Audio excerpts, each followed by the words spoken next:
All right, my name is Shana Sissel. I am the founder and CEO of Bondary and Capital Management. Technically, I'm the moderator, but I also told John Davi that he can't just make the women the moderators. So I'm going to be participating in this discussion actively. And we have Corey Hofstein and Christopher Ward with us to discuss leverage, which I'm pretty excited about. We're going to make it interesting for you. Corey, why don't you give our audience a little background, as if you need to. I'm sure I do. So my name is Corey Hofstein. I am CEO and CIO of Newfound Research. We are one half of the return stacked ETF suite. It's a $1 billion suite launched in March 2023, so just a little over 2 years old. The goal of the suite is for every dollar you invest, each ETF is going to give you some combination of $1 of core beta plus $1 of some sort of alternative investment strategy or asset class. And the goal is to make it so that you can include alternatives within your portfolio without having to sacrifice the core stock and bond exposure that advisors and clients know and love. Chris? Great, thank you, everybody.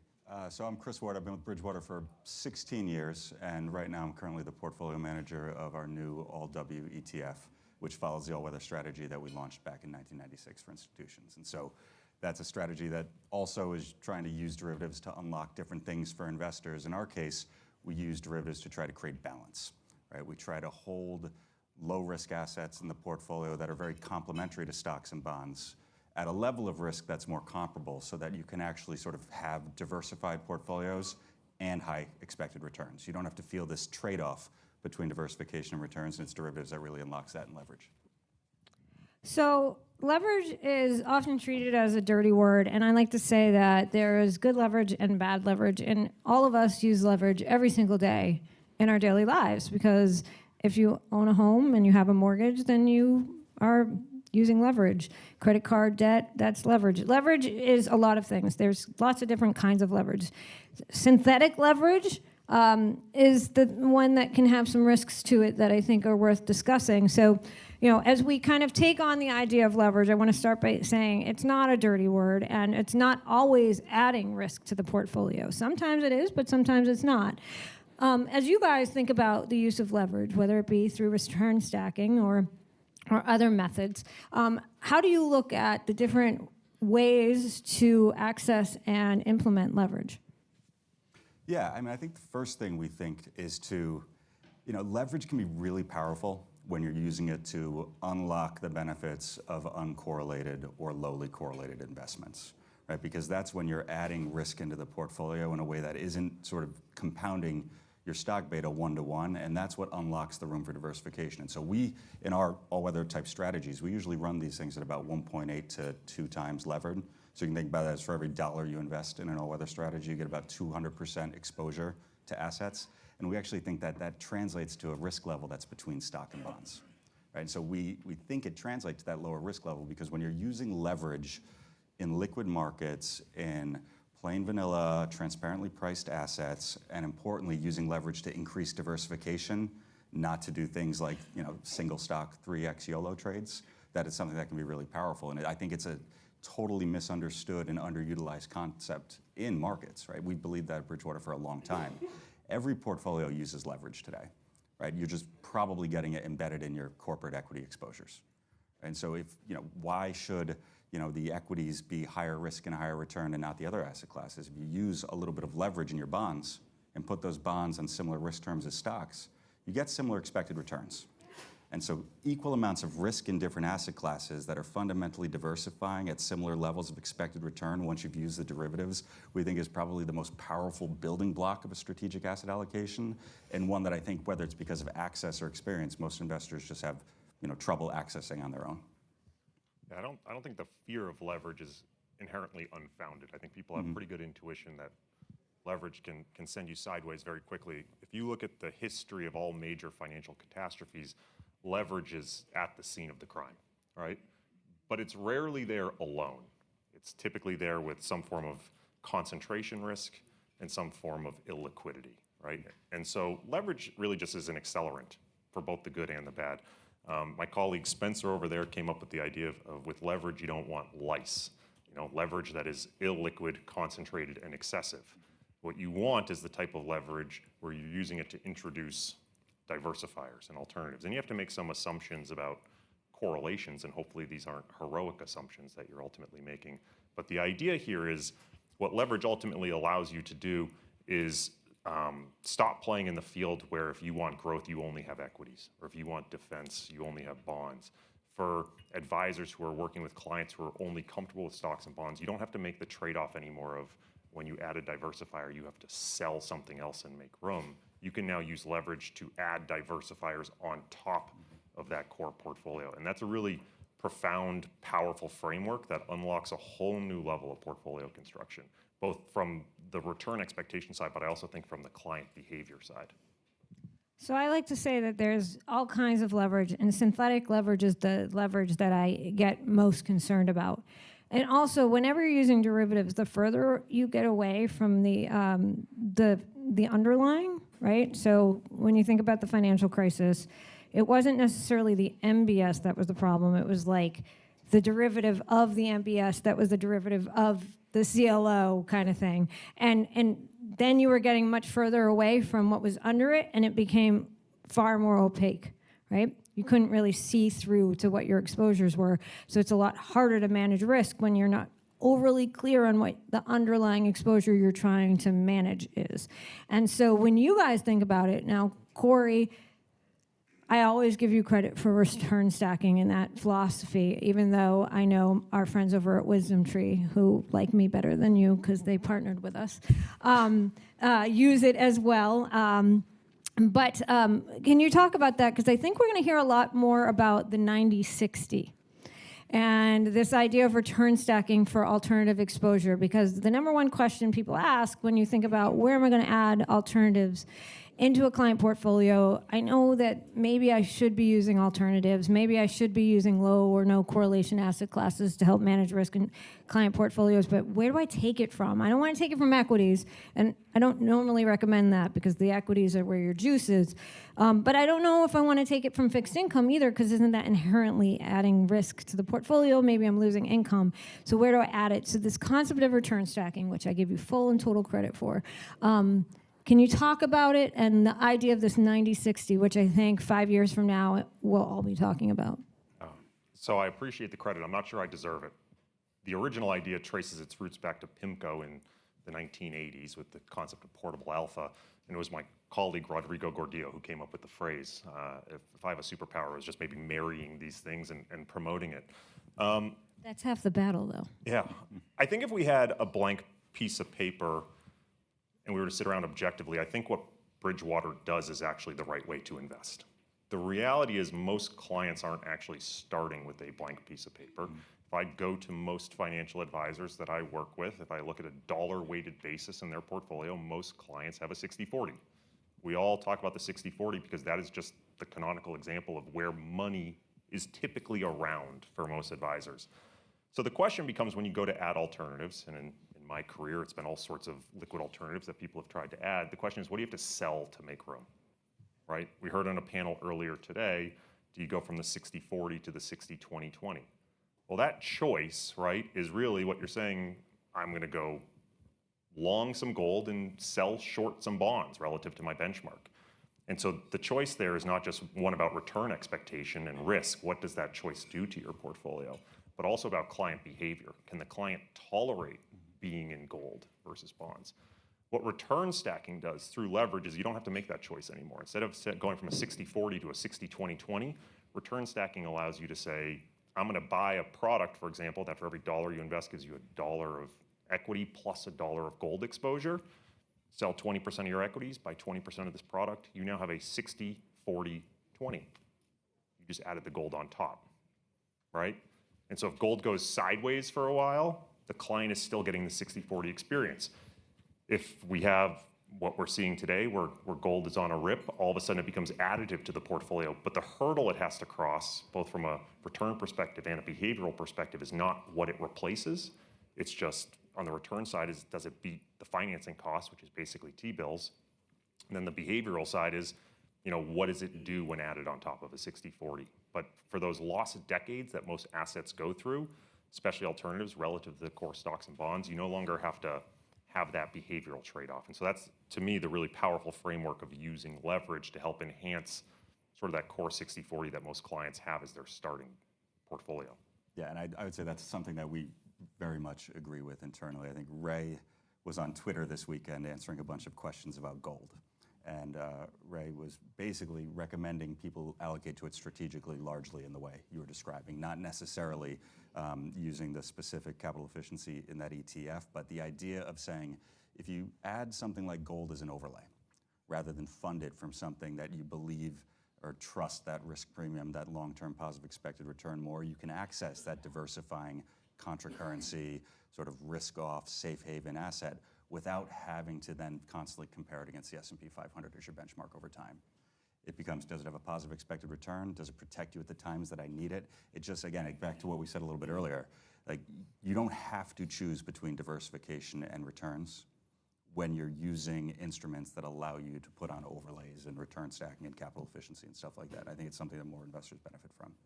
And I think that that gets one of the most important points. I know there's a lot of advisors in this room. I say this constantly, but I think as an industry, we do you a disservice. We teach you and we really hammer into you early on how to build equity portfolios and how to think about it, and same with fixed income. But nobody talks to you about building alt portfolios, which is inherently more difficult, and you're dealing with asset classes that have low to no correlation to the markets, but also each other, and how you kind of stack them up matters. So when you think about your own products, and Chris, I'll start with you. You know, how does, again, you're starting with a blank piece of paper, and your focus is on kind of a multi-strat approach. So when you're doing that, like what kind of tactical things do you think about, and you know that aspect of the portfolio that we should be considering when we're looking at this?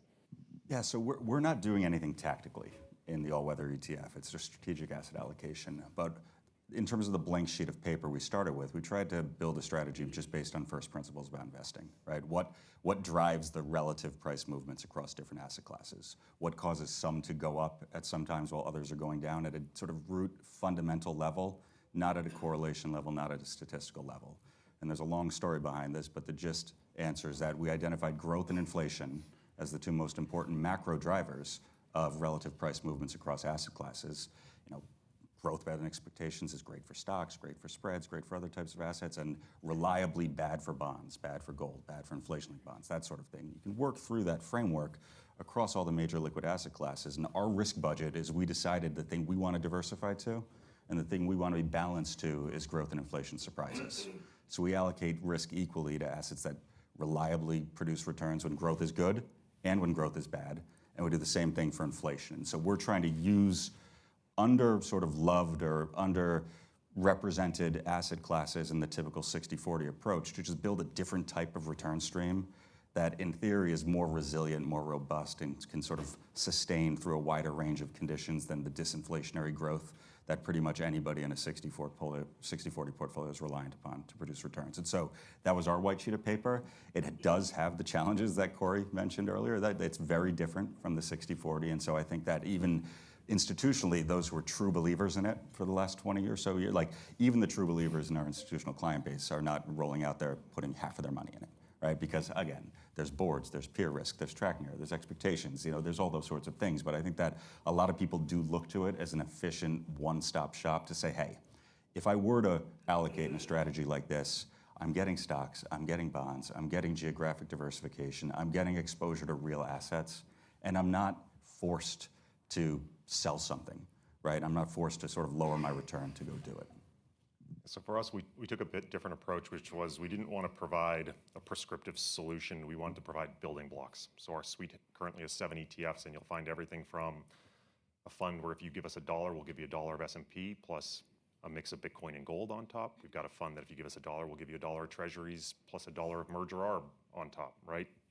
One that gives you $1 of S&P plus $1 of trend following on top, right? So it's all these mix and match, again, beta plus $1 of alternative exposure. And for us, the conversation we have with advisors today is, what do you have more confidence in? We've all seen the SPIVA reports that tell you long-term, It is very hard for managers to beat their benchmark after fee. And if you look at the persistency reports, even if you know ahead of time the managers that will have the next best track record over the next 20 years, they're only going to outperform on average 11 of those next 20, which makes it very hard for clients to stick with. Our conversation is, well, can you find a mix and match of alternatives that you can treat as an overlay that you have a higher belief is just going to beat cash, right? Why are you taking all your active risk in stock picking, which has historically been very, very hard to find alpha? It's the most efficient market in the world, versus just buy the S&P 500 and, I don't know, would you be better off adding a little gold on top, adding a little merger arb on top? There might be other alternatives that you really like that you can just stack on top. Feels a little like cheating because it's not alpha, but your portfolio doesn't actually know the difference between alpha and novel beta, right? Probably would have been a lot better off just stacking a little bit of gold on top in your portfolio in the last 2 or 3 years than paying a lot of active fees to managers who probably underperformed unless they were all just loaded up in the Mag 7, right? So that's the way we think about it, and those are the conversations we're having with advisors today. At Bonrian, we actually have an open architecture ETF model that we manage, which is just alts. And we use a lot of these types of products inside there. So for us, we use a product called BEGS, which stands for Bitcoin, ETH, silver, or gold and silver. And it uses a return stacking approach to lever up that exposure, and also a tactical tilt to it as well. So the portfolio managers may make a tactical decision on how much more they want to be towards gold or towards the crypto assets, and we really like that approach. But again, it's using leverage different than what I think most of us are used to seeing, which is like, 2-time levered, 3-time levered, the S&P 500, where you're juicing up portfolio with synthetics. And but one of the problems that comes, and I'm sure you guys run into this, is when you're doing it this way, the transparency as an advisor, when you go to Morningstar or Lipper or any sort of analytical tool to get look through, a lot of those resources show you like actual holdings in the portfolio. So what it ends up looking like is you own a whole lot of T-bills. Mm-hmm. And then that leads to the question, like, what is my actual exposure and how are you getting it? Because I can't see it because it's literally just telling you exactly what the portfolio holds at any given moment, which is always going to look like T-bills because you got to have that as your like collateral for your margin. So can you walk through for the advisors in the room when they're looking at products like this, when they're looking at products like yours, what are the questions they should be asking, and how do they get past and see through better the actual exposures they're having when the resources that are available to them are not doing the best job at providing that insight? Sure. So in terms of what to look for generally with the type of strategy, and I like the lice analogy. I haven't heard that one before. But again, is the amount of leverage modest, right? Everybody knows the horror story of long-term capital management, but there are 25x levering up spreads, right? Illiquid spreads. And so there's a big difference between that and something using modest leverage. And then how often do they rebalance, right? Leverage is the sort of thing where if you're using it and using it thoughtfully, as long as you're managing it and maintaining it through time, it's fairly easy to keep it within the range that you want. But if you can't set it and forget it, right? You don't want illiquid instruments financed with leverage that aren't price transparent, that you can't rebalance often, because it is one of those things where when you are using capital efficiency, if you start losing a little bit of money, those losses are a little bit magnified, and in doing so, you're getting a little more levered. And if you lose a little bit more, you're getting a little more levered. And it does have this property where it can go against you. And so that's why the ability to, in liquid markets that are transparently priced, rebalance when you need to in order to sort of maintain a prudent portfolio is critical. And then in terms of resources, I agree. I think that a lot of the industry standard diagnostics, particularly in the ETF wrapper space, are still behind on sort of representing derivative exposures in the portfolio. They tend to represent the market value. So you can think like the P&L on an exposure as opposed to the notional value. I think that where I'd probably go is for any provider who is issuing a levered ETF, the provider itself, like in our case, our partnership with State Street. State Street has information on the website where you can actually go see the appropriate breakdown in notional value terms. So you can actually see what the risk exposures in the portfolio look like versus the market value. So I just would make sure that you're not relying on third party, you're not relying on the Morningstars. These things will catch up over time as it becomes more prevalent and common, but I would go straight to the source for the stuff. Yeah, the benefit of being on the cutting edge is you're on the cutting edge and get to talk about hopefully new, exciting things. The bad part is the tools haven't necessarily caught up. So there are, like factor regression tools, Venn by 2 sigma is an example where you can put these products into them and they will give you some factor loadings that are directionally correct. That can be really helpful. But I would echo that the providers have probably built the tools. So we've built what we call the return stacking visualizer that if you work with our team, we can give you a full portfolio breakdown, how these things stack together, not only incorporating your holdings, but then taking an x-ray so you can get a full look through of asset allocation and risk allocation. Unfortunately, we've had to build those tools because they just don't exist in the industry, but I would expect most of our peers have done the same thing because at the end, it is a difficult problem. You need to be able to, you see some random futures contract in the holdings. What does that really mean? You can have a huge amount of 2-year U.S. Treasuries and still have it be way less risky than a minute amount of oil futures, right? And that's not intuitive for people who are looking these things up or not trading them daily. And it's a very solvable problem. It's been solved in the institutional space. Like if you just go to a company like Risk Metrics, they've done it, look through private funds, all sorts of different products and stuff like that. I think just hasn't translated yet to wealth and registered products more broadly. I also think that's true for categorization. I always say I never understood why Morningstar just didn't walk up to HFR and be like, can we just steal your categories? And it would have made everybody's lives easier, but they didn't. And subsequently, unfortunately, a lot of this stuff falls into the most random buckets. So it's not even a place where you can go and find ideas because they fall in all sorts of different categories, even though they might compete with each other. So you rely on folks like the people on this panel to kind of help you through, but that would require you to want to do that work. And that doesn't always have the time or the resources to dedicate to that work. I will also encourage, while Corey mentioned some tools on his website and for his types of products, and we have State Street. I always encourage advisors to please go look at the prospectus. Like, a lot of stuff on the website's marketing, and if you want the real story, you gotta look at the prospectus, which I realize is just not the most fun thing to do in the world, but it will give you a lot more transparency sometimes, so always be looking at that as well. In the case that also impacts the fee discussion, in this space, there's a lot of phantom fees wrapped into the required SEC expense ratio, and that gives you this impression that things are super expensive. But the prospectus will oftentimes break that out, and maybe you guys can speak to that a little bit, because again, it takes a little bit of extra effort, but it is worth the squeeze, especially if you're looking for ways to differentiate yourself from your peers and be able to bring novel and unique ideas to your clients. But let's talk a little bit about fee structure with these products and how to kind of figure out like what's real and what's not. Yeah, so fees are difficult. For us, we're lucky. Most of what we trade, we don't have any of these fee issues, but I know that's not a knock on our competitors. It's how you choose to do this. But funds that, for example, explicitly short equities, for example, that's going to show up in the fund cost, the dividends owed, for example, and that is going to overstate fees relative to what they're actually earning, and that bubbles up at both the if you look at Morningstar or any other provider.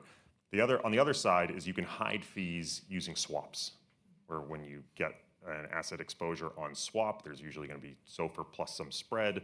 That doesn't get reported typically at the fund level. You have to go digging. Typically, it's in the SAI where that gets shown. So there are ways in which some things look more expensive than they are, and there's ways in which some things look less expensive than they are. I guess my only sort of concrete takeaway for you would be if something looks very, very, very expensive, unusually expensive, it's usually because of this problem. And then on the other hand, if you see a fund using swaps, you're just going to go into the SAI to figure out what the real cost is.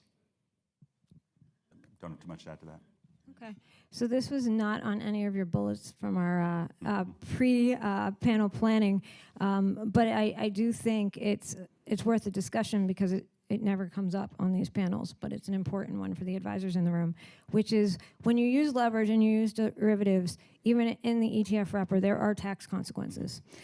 So maybe talk a little bit about the right questions to ask and the right things to look for to better understand the tax consequences, because active ETFs and ETFs that use leverage, rule of thumb is ETFs always more tax efficient, and it's only at the purchase and sale because of the create redeem process.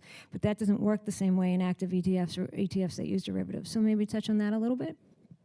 Yeah, I think the critical thing is to make sure that they're using sensible instruments for the exposure they're trying to achieve, and that you have to judge whether the returns you're getting on an after-tax basis make sense to you. Like if you're moving into a capital efficient design and you're using derivatives, that means that some degree of realization is going to happen every single year. So I think you have to ask the manager, read about the strategy and research, and say, do the choices they're making, are the reasons why they're using it things that even on an after-tax basis I think benefit myself? And so one way I think about it in the case of an all-weather type strategy is, when we're using leverage in fixed income, we're trying to do it with the 1256B future that was mentioned earlier today, but that's the type of futures contract that will redenominate your income into 60% long-term games, 40% short-term games, which we think is pretty favorable in the bond space. And then where we're using it in other places, if we're using it to get gold exposure, if we're using it to get commodity exposure, we know that gold or commodity exposure is not going to be as tax efficient as the returns you earn on the equities in your portfolio and even the bonds. But the question is, when those assets are the only ones outperforming, right? When you have a period where real assets are really providing that ballast that you need to a portfolio of otherwise financial assets, like, yes, that won't be the most tax efficient return you earned at the time, but boy, was it useful. And so if you think that whether it's the absolute return or the uncorrelated stuff you can get in a return seeking, if you think that these things are worth it to you and provide something unique and different, go for it. But I wouldn't use derivatives just for the sake of using derivatives, because the most efficient thing to do in this wrapper is always going to be cash in kind, delay the realizations, et cetera. So I want to talk really quickly here because we're running out of time. My basic model is when you think of this stuff and using leverage to add things on top of your portfolio, I would think of it like cake with icing, right? Your 60/40 is your cake. It's better to add some icing on top, even if taxes scrape a little of that icing away, right? Ideally, you're only paying taxes when you made some extra profit. I know everyone hates taxes. The reality is, though, even with the ETF wrapper, even though you cannot redeem futures out, there was the team on earlier that was talking about using options. You can redeem flex options out. And so some of these exposures we're talking about that you want to strategically add on, you can actually get synthetically through options. You don't have to trade futures. Well, now all of a sudden that is tax efficient. There are other mechanisms, not all of which I'll disclose because they're a competitive advantage for us, hopefully, that you can use to make these much more tax efficient than the same product would be in a mutual fund wrapper using that create redeem mechanism. But that's going to be on a provider by provider basis. And I think that brings up a good point. We get so hung up on like ETFs are easier, ETFs are more tax efficient. Everybody's moving out of mutual funds. What about interval funds? Like, you want the wrapper to match the underlying. So there are going to be scenarios where an ETF is the right wrapper, but then there will also be scenarios where a mutual fund is the right wrapper or an interval fund is the right wrapper. And so it really comes down to understanding what kind of exposure you want and then optimizing it to the wrapper in which that strategy can be done in the best way to get the maximum benefit. And so for everybody in this room, as you consider these products, it's particularly true in the alt space. It's particularly true when we start talking about leverage and liquidity and things of that nature. You want the wrapper to match what you're trying to achieve. So if it's a super liquid product and it's super tax efficient and it's in an interval fund, like, I would question that. And if it's same is true on the other end, if there's something that's relatively illiquid and not tax efficient, then why are we putting it in an ETF? You really want to ask these questions, because I think it's critical to be able to provide your client with the best solution for the problem you're trying to solve. And a lot of this is a risk management tool. We have 54 seconds left. I'm not going to get to have questions asked. But I want to ask Chris and Corey, if there's one thing you want the audience to leave with as the takeaway here to take some action when they leave here, what would it be? I think that so many investors spend a lot of time trying to predict what's coming next, right? As opposed to thinking through how can I best prepare for uncertainty in the world. And I think that that's a very relevant thing in today's world. And I do truly believe that using these different types of instruments thoughtfully gives you so much more power to prepare yourself. It's like you're building a Lego castle with way more Legos than the other person next to you because you've got access to different things. And I think it's just so helpful in preparing for uncertainty and a wide range of outcomes. Historically, diversification has been a process of addition through subtraction. You need to get something out of your portfolio to add a diversifier in. Leverage allows you to truly unlock the benefits of diversification in your portfolio. And I like to tell advisors that, we've been talking about using alternatives and leverage and things of that nature as a diversifier for a really long time. And we know that it's really difficult for you guys to actually implement practically. And so my biggest thing for you is in a environment with growing pressures on fees and the ability to separate yourself from the guy next to you and bring something really interesting and innovative to the table for your clients, this is the place you can do it. And so being a little bit curious and thinking about, okay, well, how can I bring my client something unique when you're going up against, the private banker at JP Morgan who has all these things at their fingertips. You really have to think about how we can implement these products. And more, there are things coming to the table to help you do that. And there's practitioners like the three of us up here. There are resources for you when you have questions, and we are available to you, and you can don't ever hesitate to reach out to any of us to discuss it further. We are exactly on time. There we go. Thank you so much, everyone.